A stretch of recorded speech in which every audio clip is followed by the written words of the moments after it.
Well, I want to thank you so much for joining us. This is Mark Schumacher, Executive Vice President of the Home Furnishings Association, and this is our weekly webinar. And as always, the team has put together a goodie because we've been hearing so many questions from every retailer. Everybody wants to know how everybody else is dealing with selling right now. We know how the importance of e-com and the website, what that's meant to so many of you out there, but we also know that the whole transition back to people coming into the store has been an interesting affair, to say the least, with everything dealing with health and safety protocols with COVID. So I'm going to introduce our guests in just a second, but let me just remind you about a couple of things. We're recording this broadcast, and so that means that you can certainly forward this on to others who you would like to have see this information. It'll be on our website, which is myhfa.org/COVID-19. That is our resource page, which has become a standard in this industry for people to turn for the latest information. And there's so much that you can use there. And so we're going to have that there available. I also want to mention the fact that you have the ability to ask questions. On the right side of the screen, you'll see chat. You can give us that question. We'll do our best to get to all questions today. And really, you're going to help push along this conversation. So please take advantage of that. So we've got a kind of a really interesting webinar for you today, because we've got two guests here with us, and then we're also going to take you out to a store here in just a few. But at the moment, let me just introduce our guests. We've got Dennis Dieter. He's the General Sales Manager for Walker Furniture. Been there for 14 years, has seen a lot. So Dennis, thank you for joining us. And also we have Katie White joining us. Not one, not two, not three, but fourth generation. The family business, Boone's Furniture in Burlington, North Carolina. They've been around only since 1915, so they're newbies to this whole thing. But she is involved in sales and marketing there. Is going to give us a good perspective on from a smaller retailer, and we're just going to really bring everything under the tent today. So first of all, Katie and Dennis, thanks for joining us. I want to start out with a first question to each of you, and Katie, I'm going to start with you. Since this all started, and when you got back into somewhat normal operations, off the top of your head, what would you say the two biggest changes you've seen when it comes to the selling process? Because that's really the focus of today. What do you think those two things have been since you've been back with the doors open? I really think customer service and getting to know your customer on a personal level. I mean, customer service has always been important and a top priority, but you know, your customer, they want what they want. And a lot of times, you know, when you're doing special orders and whatnot, the lead time has grown. It's not always in 30 days like what we've had. So just staying in touch with your customer and being upfront and honest with them as far as what we're dealing with on our end. And then getting to know them, like I said, on a personal level. We're family, getting to know their family, and just making them feel like they're part of us. And in all fairness, that whole approach, the customer service approach, isn't new, but I'm reading between the lines here. I'm just hearing you say that would you agree it's never been more important? Correct. Okay, all right. We'll talk more about that in a few, but that's, yeah, I mean, getting back to the basics. Dennis, what about you? What are the changes you and your team have seen that maybe are the top two things that have been the real changes? The biggest challenge that we've faced is retraining the sales force to COVID standards, and also the POs were all really not real POs given to us by manufacturers. When they reopened up production, they were still giving us 2 weeks. We were known for being in stock and delivering the next day. That was Walker Furniture's claim to fame. We even had same-day delivery, which we don't have anymore. But the point is, our stock levels dropped in half. The POs that they gave us were all not true. Now we're getting more realistic POs from the manufacturers because they realize that their production levels can't be the same because they have to follow COVID standards also. Sure. So their production levels are down. There's a shortage of materials, legged and plat. So the sales force has to sell the customer on waiting, and also not only waiting, they have to sell the customer on waiting, and it could be delayed again. So just because it's supposed to be here mid-August does not mean it's going to be here mid-August. It could be September, and it could change in a week. Do you know how of course you do, but this is so counterintuitive. I mean, up until this started, we were in a world, particularly home furnishings, having to deal with an immediate gratification world, right? So quick as you can get it. You know, this was it, right? I mean, you're talking about a walker, same day delivery. I mean, that's been going on for a while. But then we have, the whole, Wayfair effect of having to turn this quickly. Now, man, we're at the other end of the spectrum. So what I'm already hearing both of you say is that if you're not really upfront with your customer about expectations, then I mean, Katie, would you agree that if you're not straight with that, you're going to lose a customer? I mean, is that fair to say? Absolutely. How are you doing that? How do you, in a neat way, say, I really want to meet your needs, however, it's going to be 90 days or something like that? I mean, what are you doing to manage that? We're just upfront about it. If they're looking for something that is a custom product that we're going to special order, we'll check online with the manufacturer, call them, talk to our sales rep while the customer's in store, and see what their approximated ship date is for it. We've got some companies that are still quoting us the 30 days. We've got some that are telling us 15 weeks. And it's just being upfront with the customer. And like Dennis had said, they might give us one date, but tell them this is what we're being told. We can't make it come any faster. And no, that could change. It has changed on us, and it very well could still change. And we just try to stay in touch with the customer during all of it, give them phone calls with any updates that we have. We always try to call the customer before they call us. But Dennis, that's got to be frustrating though, when you give them the expectation and the answer, that could still change. That's not a comfortable selling environment. That I agree with you, and it is a very big challenge. And the other thing too is the sales associates, because we're a high volume store, their backlogs have went from 20 customers to 100. Okay, so these customers and they have to spend an hour in the morning, an hour at night. I got teams. We actually developed a call center now. Because customers reaching out and they want to know about, where's my product. The call center has really been productive. It's been one of the best things that we've gotten out of this whole thing. But having said that, the most important thing is when the customer reaches out that they get to talk to someone and they get comforted. Hey, this is throughout the whole industry. It's not just Walker Furniture. There's other retailers that are worse off than us. Really, that we actually have the advantage that we sell a lot of Ashley. We sell hundreds of manufacturers, but Ashley Warehouse is in California. So although they're delayed too, we don't have to depend on all containers. So, you got some companies like Bob's, I mean, they're just straight container. Right. And, you don't know what's going to happen with that stuff. So I guess the biggest thing is like, as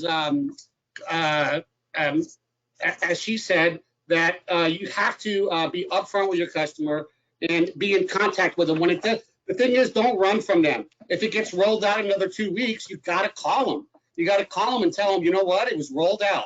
And most of the times the customer will state, I'm just glad you called me, Dennis. I appreciate it. Rather than me calling you. Is what I've noticed. And go ahead. I'm sorry. No, please. No, I didn't mean to interrupt. Go ahead. Well, the other thing is everything's turning into 2-3 deliveries. Because you get the customer who's coming to the store, right. Customer has the bedroom set, and he doesn't have the living room set, right? So now you got to deliver twice.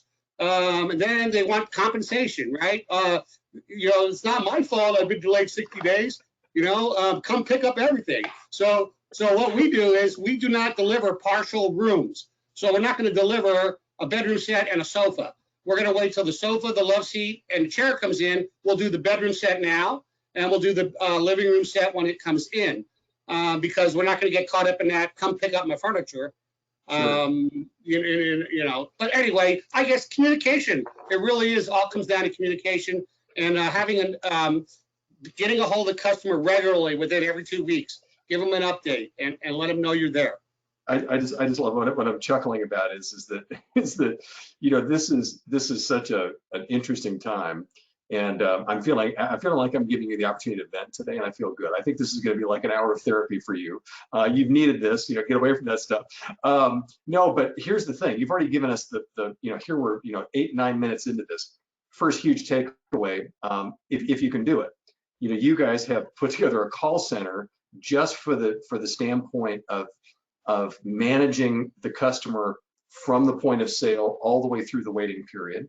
Katie's already said, I mean, I know on your scale, Katie, it sounds like, to me, what I got from you, it sounds like you're picking up the phone and doing the same thing. So this is not set it and forget it. This is, you know, you've now got to realize that until that's all delivered and a bow's wrapped around it, you better keep on it, because you could still lose the, Dennis, I mean, you and Katie both, you could lose the customer still midway through this process, the way it's looking right now, correct? Absolutely. All right, well, I want to share something with both of you and everybody who's joining us. I had the chance here, I'm based in Greensboro, North Carolina, actually our office is in High Point, North Carolina, and I had a chance to pay a visit last week to Furnishings South. And for those of you that aren't aware of Furnishings South, it's the largest single location furniture retailer in the country. How about this one, guys? 1.3 million square feet of display space. So, you know, they do a lot of custom stuff, and we know how hard it is right now to get custom items in. So wanted to go out there and visit with their sales staff to find out how they're dealing with this new environment. And I wanted you to have a chance to hear this and listen to it, and then we'll talk more when we come out of it. But here's what we found at Furnishings South in Jamestown, North Carolina.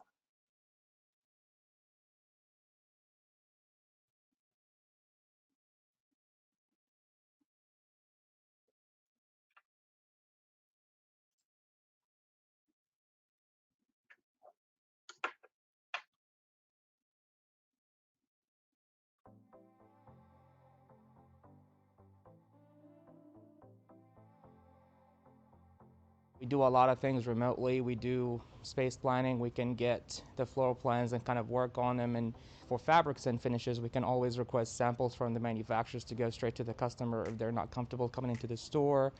Also, we do have a lot of customers that want to come into the store, but we still kind of keep our distance and do like the sanitation and all that stuff. So in the beginning, it was kind of a little bit difficult to get used to it, but when we did, it's kind of like the new norm right now. I really think that you can gauge a lot about a person through their eyes and how they're reading situations. If you have to do everything over the phone or over the computer, you're definitely utilizing those tools more now than ever. But also knowing that they can come in and feel comfortable. In a retail setting, customer contact is that's our day-to-day, that's our bread and butter. And with, a lot less travelers right now, we are seeing a lot more local business, which is nice. So we're kind of focusing on that. But we're doing a lot of remote, Zoom calls, FaceTime calls, putting together a lot of PowerPoints, a lot of virtual sales. We can get their floor plans. We can build a 3D rendering of their room, place everything together so they essentially see it before they even buy it, which is nice. I think everybody's made really great strides in making sure the store is safe, especially for people visiting the store and for us as employees. Our housekeeping team's really stepped it up. They've cleaned everything from top to bottom. They do, anything that we really touch, doorknobs, glass, countertops, keyboards, all the details.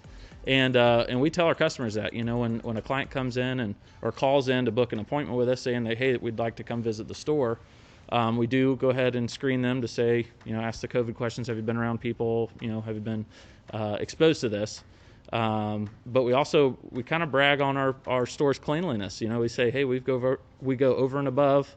It is cleaned meticulously, every half hour pretty much throughout the day. And it's a very, very safe environment. So I think right there, it gives us a lot of confidence, gives the client a lot of confidence to come visit us. We had an initiative probably 2 years ago when it started to put in place a new order entry system. The one we had worked just fine. We processed a lot of business with that. But we knew that we needed to use new technology to get us remote, where our team could work remotely. They could work remotely in the store with the client so that they don't have to leave the client.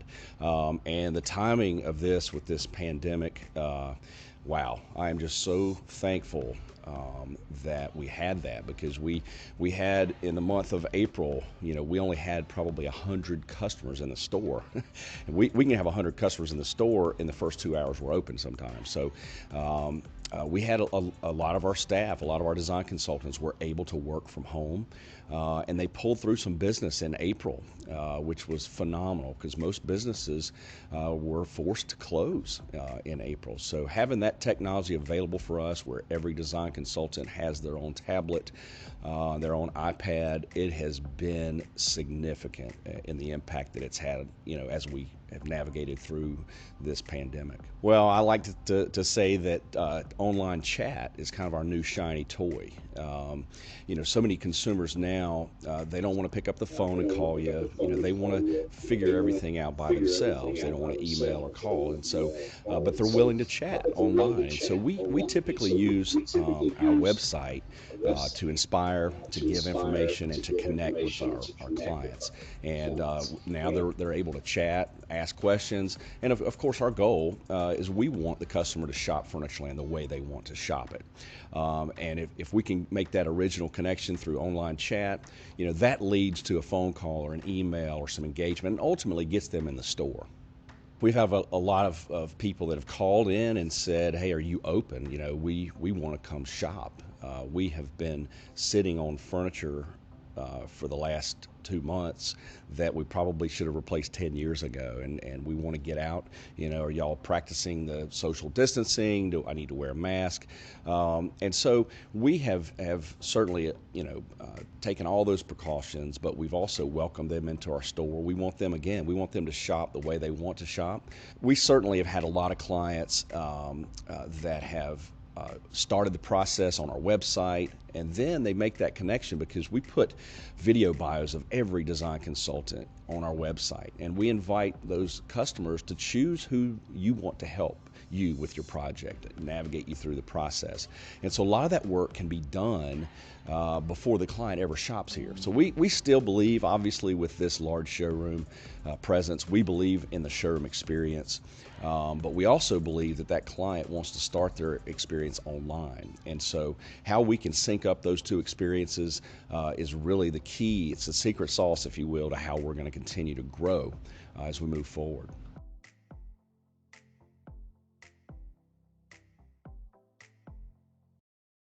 All right, that's good. That's great stuff. I mean, we've heard some number of interesting things, come out of that. But it's isn't it interesting to both of you that clearly the commonality is the high touch aspect of it. They realize they've got to be communicating with the customers, so they're finding them where they are and trying to bridge that process, just like we talked about, what it looks like after the order is in, what you guys need to do to keep up with them. Let me get your general thoughts about what you just saw. Katie, anything that stuck with you or anything that resonated? I mean, absolutely, where he's talking about the customer wants to start out online. We've seen that as well. We have the chat box feature on our website. We do a lot of posts on social media. And if someone is chatting in that chat box or even commenting on social media, and who you get, whether that's during store hours or if it's 9 or 10 o'clock at night, if it comes through, I'm there. I'll talk to you, kind of figure out what you need. And we've seen that too. A lot of people start online, and again, it does turn into a phone call or a trip into the store. Okay, Dennis, what about you? Same thing here. On our website, we actually have 3 ways to shop: by phone, by web, and by appointment, or by coming to the store during the hours. We've had a lot of interest, and we still set appointments prior to opening. We'll have probably 1 or 2 appointments a day between 9 and 10 prior to opening. Customers feel safer because there's not so many people in the store. And they don't, even though we practice social distancing, we do get, probably sometimes upward of 20, 30 people in the store at one time. And that's been very successful, along with assisting them in their web purchase. The call center, again, they'll call in, I'm looking at this piece, it says there's this in stock, so on and so forth. So yeah, absolutely, all that holds true. And it's interesting too, because that chat you all mentioned, that it's a element of it to connect with them, at that particular moment. The real tough part has been adapting to the fact, and they talked about it on that video with all the cleaning, et cetera, is, it's always been drive people to the store, drive people to the store, drive people to the store. And we know that's, there's so many restrictions around this now that's not just as simple as it sounds. So how have you managed that piece of it for the customer that wants to come in the store? Dennis, we'll start with you on this one. Well, basically, we assure them that we are meeting all the standards that are set forth by the CDC. The distancing, we offer masks at the store when you do come in, the hand sanitizer. We've passed every inspection. Again, we reassure the customer our mattresses are protected with a special spray that's good for 30 days and gets sprayed every 30 days. And also, they have the option of a mattress cover. We have mattress covers in there that on rolls that will roll out. So we just assure them, that we are a safe place to shop and still the place to go, along with setting the appointments. The thing with the call center we found is you say drive traffic to the store. That's true. Furniture still has that thing with it where they want to sit and touch it a lot of times. Okay, so that's why the call. I don't have them focusing. I have them try to close the sale at the call center if they can close the sale. But the main thing is to make an appointment. If they can get the appointment, because appointment show rate is like 90-something%, which is very big as far as phone appointments go. Industry phone appointments are really usually atrociously bad. But so if you're making a phone appointment, you know that your conversion is going to be ridiculous at this point, just based on almost 96%, 98% once they come in, and it's a 90%, 93% show rate. So yeah, you got the appointment, you got the sale. Okay, so there is for those keeping track, there is nugget number 2. So you're finding great success in still driving appointments when you can. You do it early part of the day. Get it? Katie, what about you? How are you managing that piece of the puzzle also? We have found that when people come in, they are coming in with the intent to buy. You don't have people, just walking around to get ideas and think about things. When they come in the store, they are ready to buy. We do offer appointments. We have modified hours right now during the week so that we can take appointments either before or after closing. On Saturdays, we have our normal business hours. But another way that we've encouraged people to come in, much like everyone else has said, is just assuring them that it is a safe place to shop. We've got the Count on Me NC certification, where we went through training to make sure that we were cleaning those high traffic areas, high touch surfaces correctly. We all have our face mask. Our delivery guys, they wear their face mask, and they've got sanitizer and whatnot to even clean furniture before they take it into the consumer's home. So this is something that I was so glad that I got into a store. I'm going to go into another different company next week. I'm starting to go into stores, staying at a distance, because I really want to. The only way you can really know is to experience. So here's my question for you two professionals. So I didn't bring my mask up, but if this was my mask and I walk into your store, and this is it, right? You have lost, as far as I'm concerned, all of the cues that me as a customer can give you as a salesperson by seeing my whole face. There's some people I know who are not expressive with their eyes. So they come in like this. How do you, and you've also got teams of salespeople. How do you manage that? You're basically kind of tying a hand behind your back, because I don't get all the cues I did. This is a tactile business, right? So Katie, how do you get around? I mean, this is not new to you, right? You're probably like going, I don't know if that person were they angry, mad, happy? Did they like? I mean, give me an idea how you manage that. I'd love to know. Yeah, I will. I personally, I try to smile behind my mask. I try to engage with my eyes and hope that I get the same from them. But I feel like I get a lot just from the conversations that I have with them. What is it that you're looking for?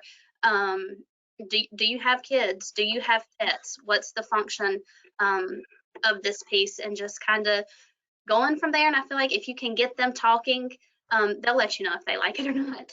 Well, okay, so now you're talking about these are sales skills, but the point of the matter is, and I want to make sure that I'm not putting words in your mouth. I'm hearing you say you better be a better listener than you ever have been, and making sure that you're asking some really good questions, because again, you are losing part of that process, part of that whole sense of what the customer is feeling. Dennis, is this? Am I coming out of left field, or is that something that you guys have talked about and had to manage as well? That's correct. Stuff like you got to test their temperature and see how they answer, right? So how would this look in your living room? And hopefully you get a rise out of their voice, and to move forward and ask for the close. Do a soft close. things of that nature. And you just got to be a real good inquirer, asking questions. Okay, so back to the good old basics. I want to remind people that just tuned in, by the way. This is the weekly webinar here at HFA. I'm Mark Schumacher, and I've got joining me here Dennis Dieter from Walker's Furniture and Katie White from Boone's Furniture. And we are, of course, talking about how the game has changed for in-store sales, and we're discussing everything that we can to try to come up with some great nuggets that you can share some great ideas with you that you might be able to utilize in your store. We are recording this. It'll be available later today on myhfa.org/COVID-19. I want to continue on this tact here because this is, to me, is really interesting. I got a great question that came in, and I wanted to throw this out here. So are there any concerns, getting back to a minute here, about the delayed delivery and the span of time between order and when things will finally arrive? Are there any financing hurdles or concerns that happen when the closing process to the transaction could be 90 days or 120 days? Are there any complications there, or do you have to really educate the consumer more about that, how financing fits into this? Dennis? The only one that I know of that would really be a concern is there's a 90-day limit they have to re-sign. I know on our end that they have to come in and re-sign the contract after 90 days.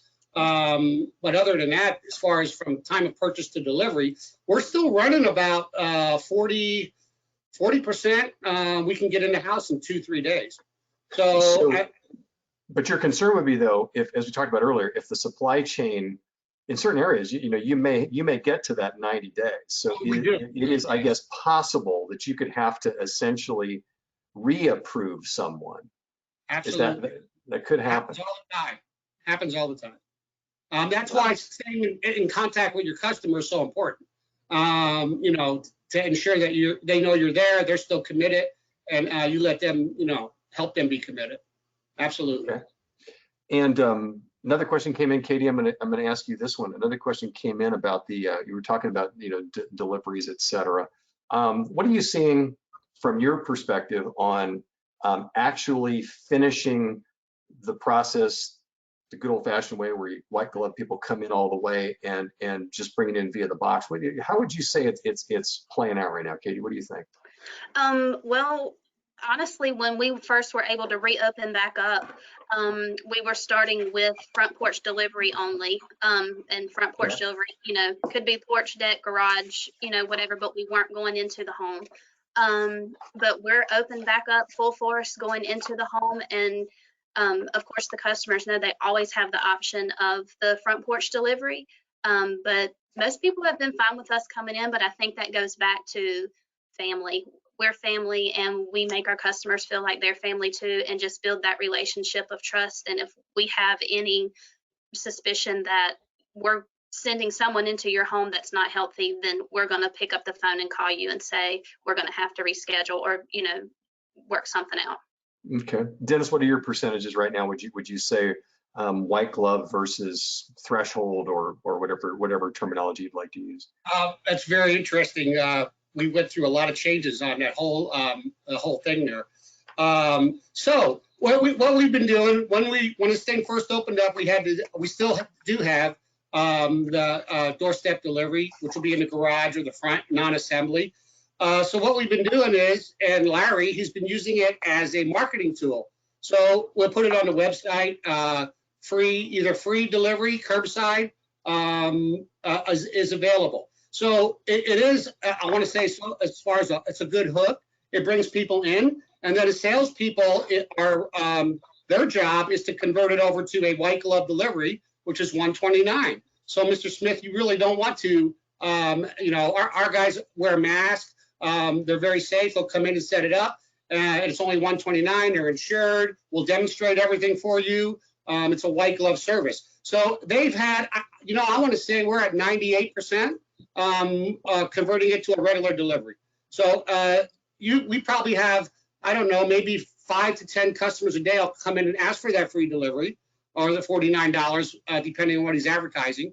And then we convert it over to a $129 full service delivery. And I don't want to take up too much time, but What No. we have found out also was we were a lot of times we were trying to be too many things, so be everything to everybody with the same day, the next day. What we found is by having our deliveries 2-3 days out, the teams have much more time to prep it, get it ready. It's not, we have less crew, 25% less crew, we're delivering more, okay? And our efficiency level is way up. Customers are willing to wait that extra 2-3 days instead of trying to cram it in the house the next day. So it actually turned out to be beneficial wise for us as a company. Yeah, I talked to a retailer earlier today that mentioned that they're now doing about 2/3 white glove and about 1/3 are threshold or in the box. Now we're focusing on sales today. The reason I wanted to shift a bit to the delivery part of it is that so much of the transactions now are about expectations on when somebody can expect something.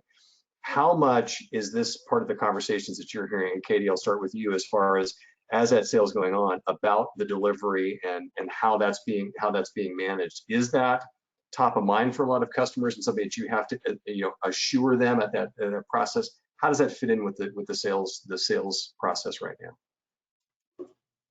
I'm sorry, you broke up a little bit. You're asking about the delivery portion of it? Yeah, how does that play into the sales process and having to make sure that they feel comfortable because clearly it is a top of mind thing. Yeah, I really think it depends on the customers. Some customers are fine with waiting for that delivery. Others want it right then. They want that immediate gratification.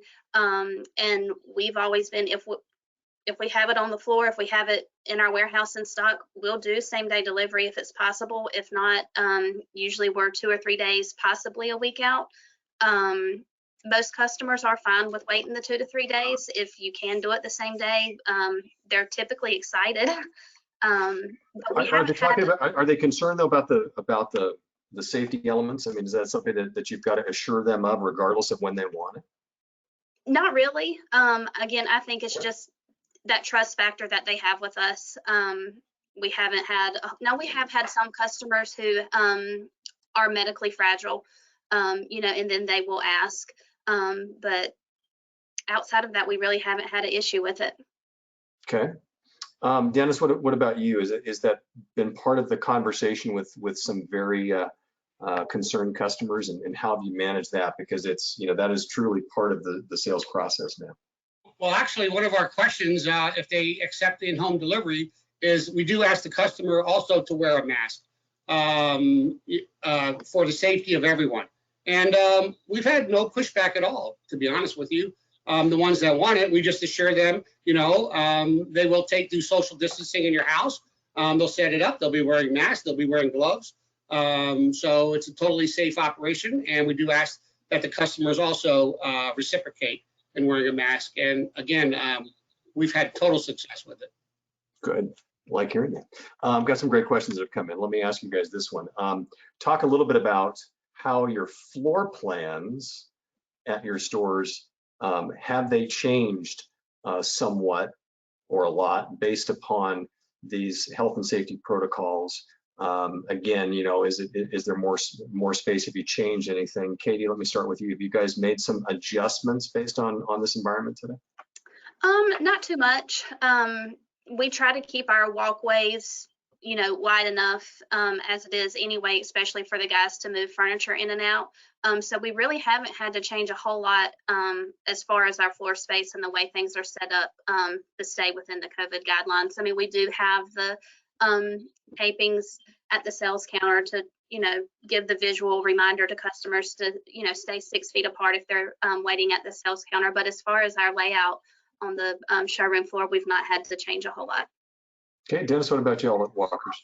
Actually, we were ahead of the game on that. We were trying to get our inventory down about a year ago, and because we have a large showroom, I'm sure you're aware, about 130,000 square feet, 2 floors. Mm-hmm. So we were spacing stuff out anyways, trying to get our inventory levels down. So we had a good distance. Our old president that was here, Mike Cohen, was setting that up, and that turned out to be good, and it helped us out right now.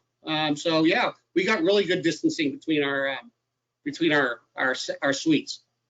Okay, and this fits right in with this. Here's another great question that just came in. With some highly publicized issues of customers who have been reluctant in some cases to follow in-store guidelines. What have you had to do with your sales team as well as yourselves in managing any of the pushback that happens? And Katie, I know that even though you're in the lovely Burlington area where people in North Carolina are really nice folks and all that kind of good stuff, we know there's still going to be potential issues anywhere.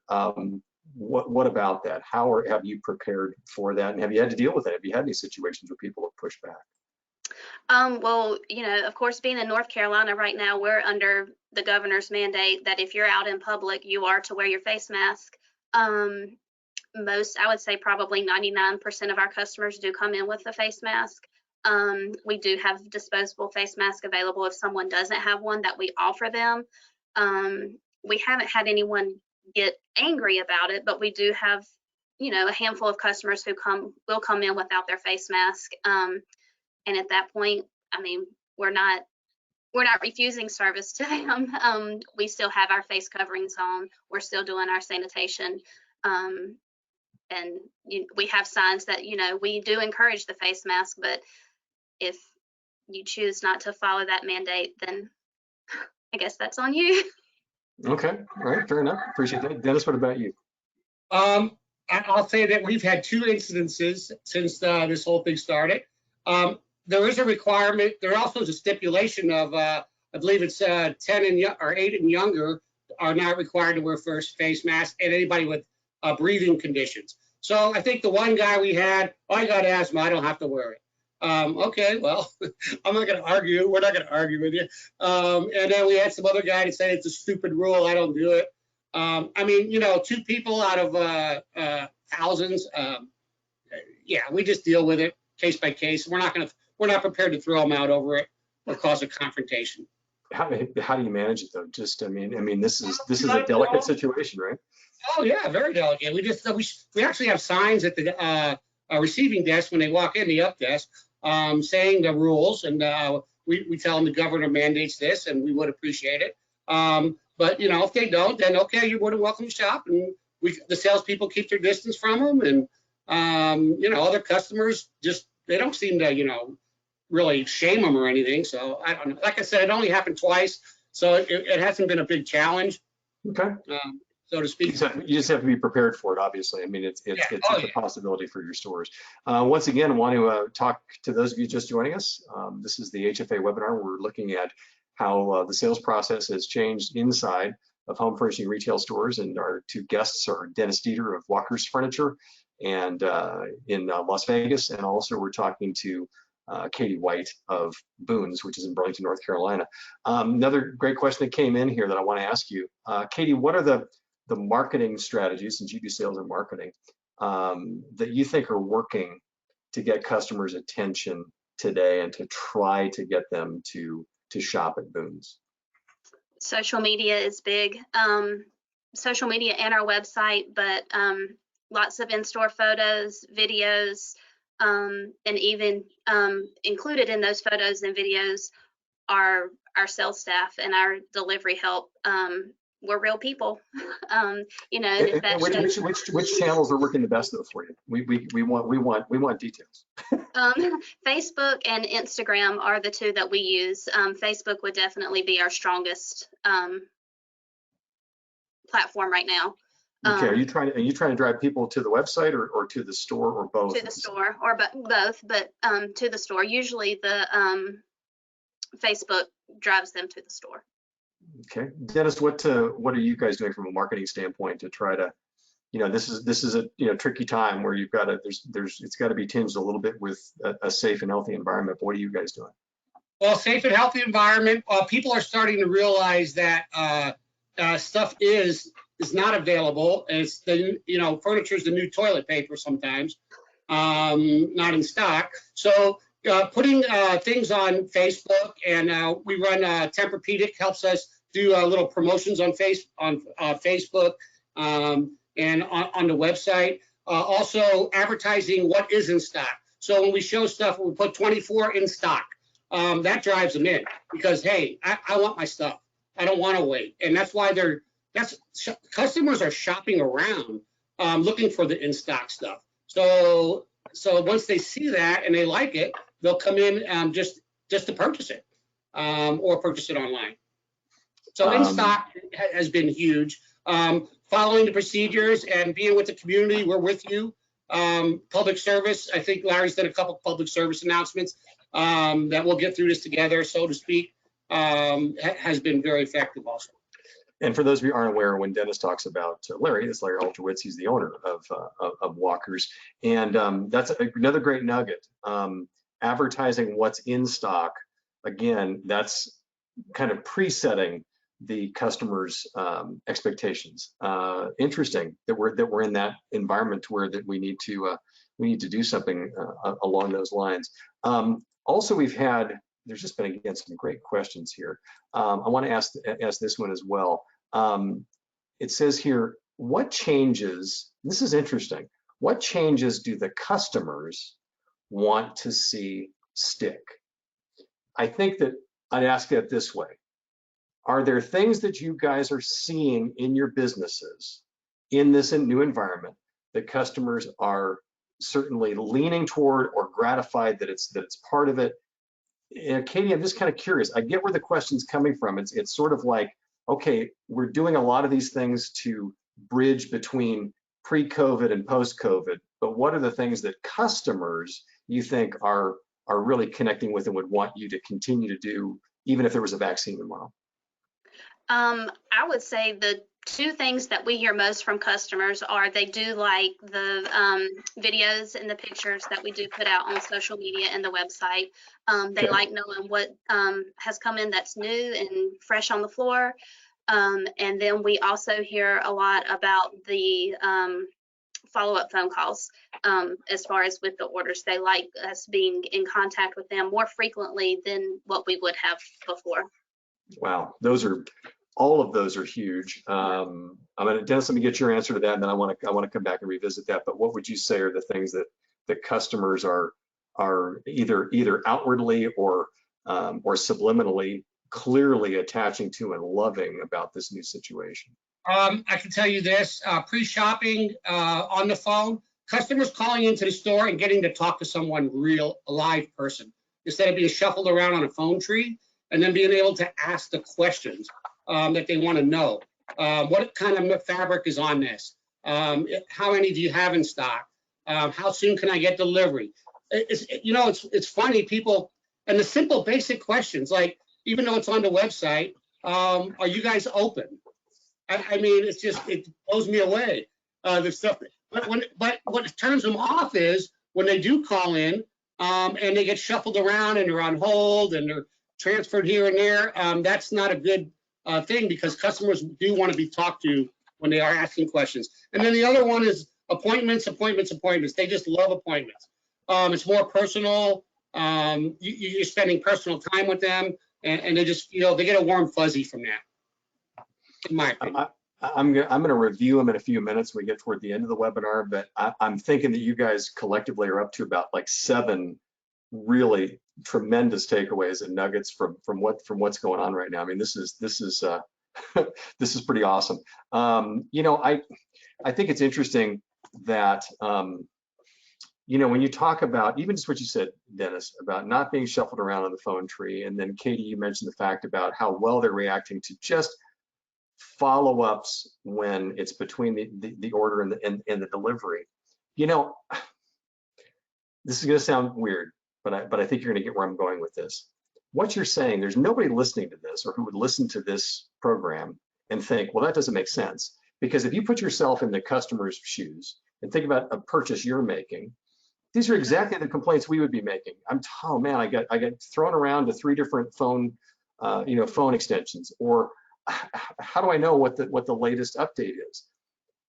Katie, it almost sounds to me like this is forcing successful retailers like you guys to really truly look at this process from the eye of the customer. And I know that sounds trite, but is that true? Absolutely. You just put yourself in their shoes, and if you wouldn't be happy going 4 weeks without hearing on updates from your customer or from your salesperson, then they're probably not either. Think of what you would like when you order something from somewhere. Well, and Dennis, was this an eye opener for you guys? I'm not asking you to kind of, talk about the things that you feel like, well, we weren't doing that really well. I mean, we're here to talk about positive stuff, but when I hear you say that, I hear you kind of almost stepping back and like going, man, we should have paid attention to this before. If this is how long it's taken somebody to get bounced around this place, that's a problem. Was that an eye opener for you? Oh, absolutely, 100%. We've learned so much from it. We've developed so much from it. It's been amazing. The big one, and I don't want to get into a rant or nothing, but when we came back with 25% less staff, and we actually been accomplishing more because our business has been, phenomenally up in the last 2 months, and we've actually accomplished with deliveries. We're accomplishing the same with less and doing better. So definitely keeping employees busy. Yeah, they say, oh, there's so much to do, but you're keeping them busy, and actually they feel more satisfied at the end of the day because they've had to work. We got statisticians doing the same job at home in 3 days that we were paying them 5 days for. Okay, so yeah, so many lessons came out of it. It's been a windfall for us, actually. And Katie, let me ask you this: are you transactional online, or is online primarily just to entice and move people into the store? Just to entice and move them in. We don't do online sales. Everything's in person. I mean, we'll take payment over the phone, but for the most part, everything is in person. As a fourth generation family owned business, more than 100 years old, are there thoughts about dabbling your toes a little bit on the e-com side because of what's happened? Yes. Like I say, I'm fourth generation. My parents are the owners and in charge, but that's daily conversations. How do we move forward with the e-commerce? And they kind of look at me and, whatever you think. So it is definitely a learning curve for me and them as well. Well, we're hearing this from so many retailers. It's been one of those things I think that everybody knew is, that you need to be fluent in to a point, but it's just pointed out so importantly. I mean, it kept a lot of people afloat when the doors were closed to the online. So you're thinking about that and looking at that to adapt going forward. Dennis, what about what has it done for you guys when it comes to the e-com side of the business? How has that changed, and what kind of emphasis changes have you guys had? We've struggled with online e-commerce, to be honest with you. We've had a banner month in April when we were closed. I think we broke all records that month. But our e-commerce, we're developing it. We're working with different companies currently right now, and we're trying to move forward. We don't get what we want. That's why one of the reasons we had the call center was to get the sales that people going online.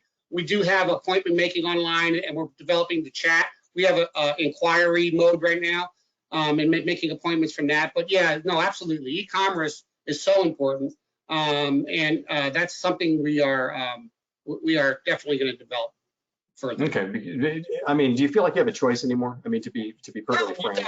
We don't. We struggle with payments, and customers get jammed up. I guess where we're struggling is when they get jammed up online, they need to be talking to somebody again. It isn't as easy as it should be for us for somebody to purchase something. So, well, I mean, you both talked about chat, and that has become so key for so many. And Katie, it was funny when you talked about it. I'm gonna connect some dots here. I assume that someone like you has to, after hours, if something pops up, do you have to jump in? I kind of got that earlier. Okay, but that's the seriousness of this. If you're not grabbing them at that time, right, they're gonna go somewhere else. So. Right. So if you guys are both leaning on chat, now it's just a question of how can you blend that with an e-commerce platform that would complement it. And it doesn't mean you have to become the greatest online seller in the world. It just means, that you might be able to transact a lot of sales on that front. So it's interesting hearing you both say that is part of the conversation right now. And I had a question about the chat too, but let's talk about that a little bit. How do you approach that? Do you have Katie, I know in your case, you're the sales and marketing person there, so you're on that. Dennis, do you have one of your lead salespeople on the chat portion of it? Because it used to be there would be sort of the new person in the door would do the online chat. Now I'm hearing a lot of places are putting their best people on the chat. Yeah, that's true. You do want you do want some very fluent, let's say fluent salespeople doing the website that are fluent in the steps of the sale and obviously closing the sales. So what we're doing now is, because we're developing daily on this thing. I mean, this is something, you know, a little project, you know, that I've been working on with Larry. Is we're actually we have two sales associates right now. We might get to 3. We're actually supporting 2 though monthly in sales commission. So, and now I'm adding an hourly person, a $12.50 an hour, so that they can filter through the calls. Like, I need to talk to, when's time's my delivery today? Even though it's online, you can type your order number in, right? These are the calls you get. Like I said, what's your hour? Are you guys open? And then to me, somebody calling in for directions, that's a sales call, because you want to make an appointment. So I would have the salesperson, oh yeah, okay, you come down Charleston, so-and-so. What time are you coming in? What are you interested in, right? So I'll say that out of all the phone calls that come in, 80 to 85% are actually just, they want to be transferred somewhere, they got a question, they want to schedule their order. So that's not a salesperson. But when you get to any kind of directions, what's your hours, does this fabric do this, that's a salesperson. So it has to be funneled to the right person, which is my 2 salespeople that I have right now. I'm going to add a 3rd one. Wow.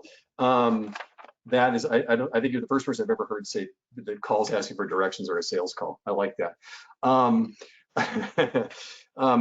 Katie, just out of curiosity, you know, that whole concept of chat, et cetera, since you man most of those things, you know, what are those like? I mean, what are you finding are the typical conversations? Is it all just, you know, product driven, or what are those like when you manage that? They usually are product driven. You know, a lot of times they will ask a question about a specific item. Either they've seen it on our website, or they've already researched it. They know what they want. You know, do you have it? Can you get it? Tell me more about it. There are, on occasion, there's a customer that, you know, will say, I'm looking for a new living room set. What do you have to offer in leather?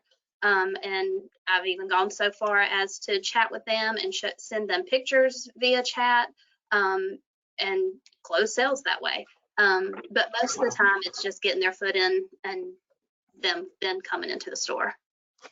All right, well, I want to, I know we got about 7 or 8 minutes left here. I want to remind this is being recorded, and I'm glad we are, because there's a ton of great takeaways here. We're talking to Dennis Dieter of Walker's Furniture in Las Vegas and Katie White of Boone's Furniture in Burlington, North Carolina.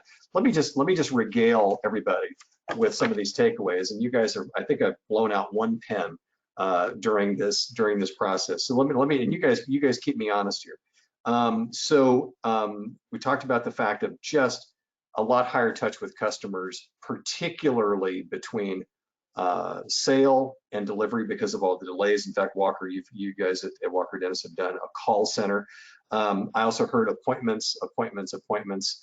Both of you deal with that early hours or what we consider to be almost after hours to make that work. Also, Dennis, you talked about advertising what is in stock so that they have confidence coming in to know you've got it. And then Katie, you said, and I love this too, you're doing a lot more with videos and pictures and what is on the floor. So again, same kind of spirit here as far as that goes. I also love the fact that, Katie, you guys are so into the follow-up phone calls. And let me ask you this one. This question just came in a second ago. Is there a cadence to it? Do you actually have, Excel sheet that or schedule that out somehow to say you want to have touch points at a certain point? No, we just, we're old school. We have a list of, our customers and their orders, and, we go through and check them and write down, have we contacted them or not? Okay.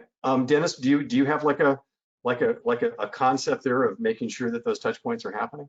Yeah, ours is 2 weeks. You have to touch base with the customer within every 2 weeks. and we monitor it and audit it through the audit comment log in the back of the file. Okay. And by the way, when you talked about the fact of not shuffling people around on the phone, make sure that if they do call that they're getting right to the person they need to talk to. And we talked about how folks are shopping right now. I want to share a quick story that I can't tell you who the retailer is, but I can just tell you that I had a conversation this morning, and I thought this was kind of mind-boggling. That there are apparently some people that are going out and they need something, relatively soon. Sometimes these might be an appliance, but it could be case goods as well. And they're actually in some cases ordering them from 2 different retailers to see who gets it first. I find that troubling personally because that's just kind of playing fast and loose. But to the point off the top, and the other takeaway here is expectations. You guys are just that. You're telling me that's the #1 thing right now, that you better let them know what to expect. Dennis, I mean, we can't undersell that, can we? Correct. Okay. And Katie, any thoughts about that too? Well, I think one way we kind of, I guess, protect ourselves in that is when we do a special order, the customer has to sign and initial our terms of the sale, which says our special orders are non-refundable. Once you order it, it is yours, unless something comes in and, something's wrong with it or we've made a mistake, but otherwise it is yours. And we'll quote them an extra 2 weeks on lead time. And then if it comes in sooner than that, then we've made them happy, but we'd rather over quote the time than tell them. Always. That's always better.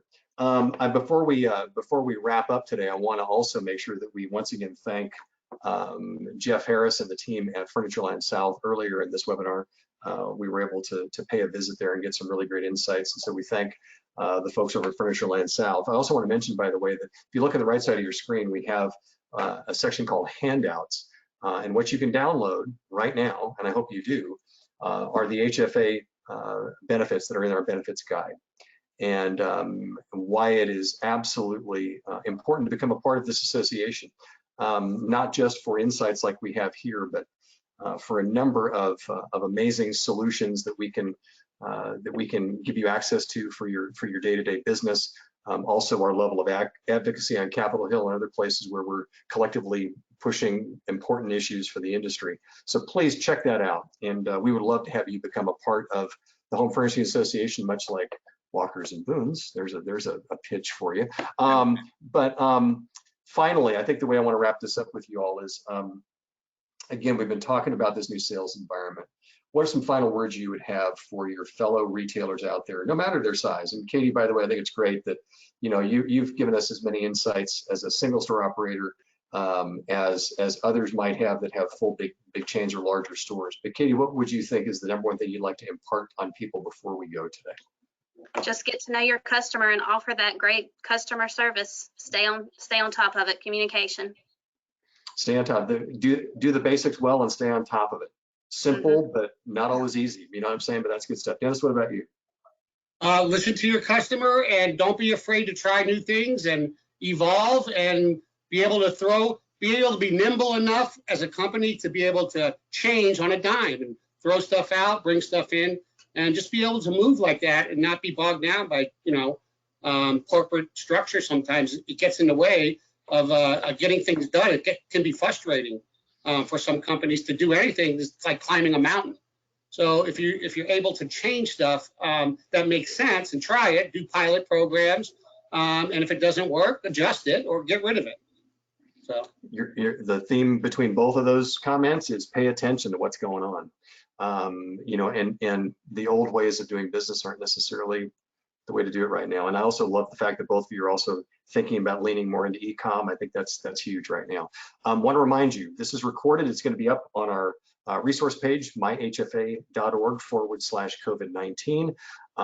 And there's a lot more there as well. More webinars, more information, up-to-date information you need right now as a retailer in this world that we live in right now. My special thanks to Dennis Dieter. Dennis, thank you for joining us from Walkers. Katie White, thank you for joining us from Boone's. And for everybody else, please stay well. Hope that sales are up and strong and that we can sustain some of these gains that we've seen. But just know that the Home Furnishings Association is there for you. I am Mark Schumacher. We'll see you next time.